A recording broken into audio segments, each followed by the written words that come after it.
Assalamualaikum warahmatullahi wabarakatuh.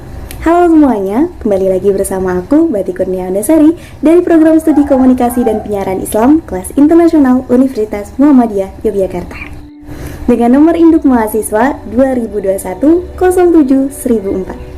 Pada kesempatan kali ini, aku akan mengulas kembali dua materi yang telah dipelajari beberapa pekan yang lalu. Yang pertama mengenai proses sensasi dan memori dalam komunikasi, dan yang kedua adalah persepsi konsep diri dan tipe kepribadian. Yuk langsung saja pada pembahasannya. Ketika kita berbicara mengenai sensasi, maka kita akan berbicara mengenai komunikasi interpersonal. Sensasi sendiri adalah proses penyerapan informasi energi stimulus yang datang dari luar melalui panca indera. Sebagai contoh, ketika kita sedang mendengarkan permasalahan yang disampaikan oleh seseorang, di sini terjadi proses penyerapan informasi dengan melalui indera pendengaran. Perbedaan sensasi dapat disebabkan oleh dua faktor. Yang pertama adalah faktor personal seperti kapasitas alat indera, perbedaan pengalaman, dan lingkungan budaya. Yang kedua adalah faktor situasional atau faktor luar, yaitu stimulinya harus cukup kuat untuk bisa ditangkap alat indera. Misalnya, keras lembutnya suara, tajam halusnya bebauan, atau terang buramnya cahaya. Makanan yang dirasakan pedas oleh lidah orang Jawa misalnya, terasa biasa-biasa saja pada lidah orang Padang. Ini dia yang disebut dengan sensasi, dapat mempengaruhi persepsi. Persepsi adalah proses memberi makna pada sensasi sehingga manusia memperoleh pengetahuan baru. Persepsi sendiri mengubah sensasi menjadi sebuah informasi. Selanjutnya adalah memori. Salah satu kelebihan manusia adalah kemampuannya untuk menyimpan informasi yang sangat banyak, entah dalam waktu yang sebentar ataupun lama, dan dapat mengingatnya kembali. Jadi, apa yang ditangkap oleh indera atau sensasi kemudian diubah menjadi informasi atau persepsi, selanjutnya disimpan dalam memori atau ingatan. Dengan demikian, memori adalah suatu sistem yang sangat berstruktur yang menyebabkan organisme sanggup merekam fakta tentang dunia dan menggunakannya untuk membimbing perilakunya. Proses kerja memori melalui 3 tahap, yaitu yang pertama, memasukkan pesan dalam ingatan atau encoding. Maksudnya, mengacu pada cara individu mentransformasikan input fisik indrawi menjadi sejenis representasi mental dalam memori. Yang kedua, penyimpanan ingatan atau storage, mengacu pada cara individu menahan informasi yang sudah disimpan dalam memori. Yang ketiga, mengingat kembali atau retrieval yang mengacu pada bagaimana individu memperoleh akses menuju informasi yang sudah disimpan dalam memori. Memori dibagi beberapa jenis, yaitu memori jangka pendek atau short term memory, memori jangka panjang atau long term memory, memori sensor atau sensory memory, memori implisit atau prosedural, memori eksplisit atau deklaratif, dan memori flashbulb. Materi selanjutnya adalah persepsi, konsep diri, dan tipe kepribadian. Apa itu persepsi? Persepsi ialah sebuah proses di mana individu mengatur dan menafsirkan kesan sensorik mereka untuk memberi makna pada lingkungan mereka. Sedangkan konsep diri, pada dasarnya konsep diri adalah kumpulan keyakinan yang dipegang seseorang tentang diri sendiri dan tanggapan orang lain. Ini mewujudkan jawaban atas pertanyaan who am I atau siapa saya. Konsep diri adalah istilah yang digunakan untuk merujuk pada bagaimana seseorang tentang berpikir, mengevaluasi, atau memandang diri mereka sendiri. Ada 3 bagian konsep diri. Yang pertama, diri ideal. Ideal adalah orang yang Anda inginkan.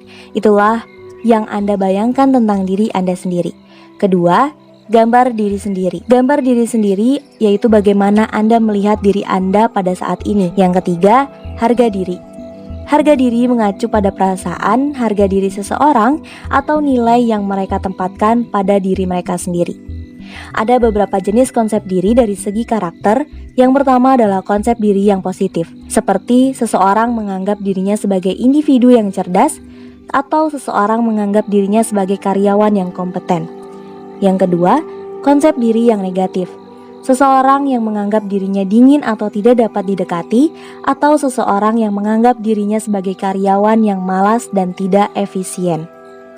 Ada faktor-faktor yang mempengaruhi konsep diri. Yang pertama adalah usia, kedua adalah agama, ketiga jenis kelamin, dan keempat orientasi seksual. Ada pentingnya konsep diri, yaitu mengoptimalkan potensi diri, membantu diri sendiri untuk mencapai tujuan, mempengaruhi diri secara fisik dalam menghadapi masalah. Bagaimana konsep diri berkembang? Konsep diri berkembang sebagian melalui interaksi kita dengan orang lain. Selain anggota keluarga dan teman dekat, orang lain dalam hidup kita juga dapat berkontribusi pada konsep diri kita. Jenis-jenis kepribadian. Jenis kepribadian menurut Carl Gustav dibagi menjadi 3 jenis. Yang pertama adalah extrovert atau terbuka, introvert atau tertutup, dan ambivert atau perpaduan antara jenis kepribadian introvert dan extrovert. Extrovert atau terbuka, yaitu tipe kepribadian extrovert cenderung suka kehidupan di luar, pandai beradaptasi dengan lingkungan baru dan orang-orang baru, suka bercerita, suka beraktivitas di luar, supel, mudah bekerja dalam kelompok, dan tingkat percaya diri yang tinggi. Sedangkan introvert atau tertutup, kepribadian yang berfokus pada diri sendiri dan lebih suka menyendiri, mereka cenderung lebih sering berkutat dengan pikiran dan dunia mereka sendiri. Tingkat konsentrasi yang lebih tinggi, suka bercerita, mandiri, namun sulit bersosialisasi dan sedikit pemalu. Sedangkan ambivert, yaitu menyusul perpaduan antara jenis kepribadian introvert dan extrovert. Orang ambivert menjalani kehidupan lebih seimbang karena dia tahu kapan akan menjadi tipe extrovert. Dan ketika dia menginginkan waktu untuk dirinya sendiri, mereka akan menjadi pribadi yang introvert. Tipe kepribadian ambivert lebih fleksibel dan seimbang antara kepentingan diri sendiri dan kepentingan umum. Sedangkan menurut Hippocrates, tipe kepribadian dibagi menjadi 4. Yang pertama, Choleric. Orang dengan jenis temperamen ini bisa dibilang memiliki karakter ambisius, kompetitif, dan fokus dengan tujuannya. Bidang pekerjaan yang cocok untuk kepribadian ini adalah yang berkaitan dengan bisnis, hukum, teknologi, teknik, dan statis. 2. Sanguinis. Sanguinis merupakan salah satu temperamen yang fleksibel dibandingkan dengan 3 karakter lainnya. Orang-orang dengan kepribadian sanguinis cenderung people-oriented dan sering mengajak orang lain untuk bekerja sama. Bidang pekerjaan yang cocok untuk karakter sanguinis antara lain sales, public relation, customer service, marketing, dan dunia hiburan. 3. Melankolis. Kepribadian ini sering diasosiasikan dengan sifat-sifat tertutup seperti introvert, privat, analitis, dan faktual dalam berkomunikasi. Mereka membutuhkan informasi dan waktu yang cukup lama untuk berpikir secara tepat, detail, dan terencana agar bisa berfungsi secara efektif.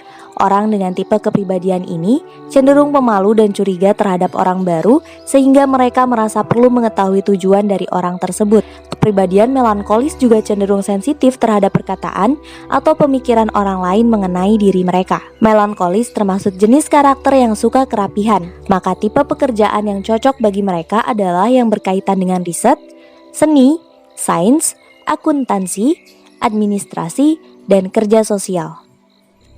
Yang terakhir adalah phlegmatis. Phlegmatis bisa dikatakan sebagai kepribadian yang pasif dan tidak ambisius. Mereka cenderung introvert, tenang, tidak emosional, santai, sabar, dan ragu-ragu. Kepribadian phlegmatis tidak suka memaksakan diri mereka untuk menaiki tangga karir. Mereka adalah tipe team player yang bagus, maka pekerjaan yang sesuai contohnya adalah perawat, tenaga pendidik, psikologi, kerja sosial, atau sebagai administrasi kantor. Jadi, kamu tipe kepribadian yang mana? Nah, itu dia pembahasan mengenai proses sensasi dan memori dalam komunikasi, juga persepsi konsep diri dan tipe kepribadian yang dapat saya sampaikan. Video ini merupakan ujian capek pembelajaran pertama mata kuliah Psikologi Komunikasi Dakwah. Sekian yang dapat saya sampaikan, kurang lebihnya saya mohon maaf. Akhirul kalam, billahi sabilil haq, ihdinas siratal mustaqim, fastabiqul khairat. Wassalamualaikum warahmatullahi wabarakatuh.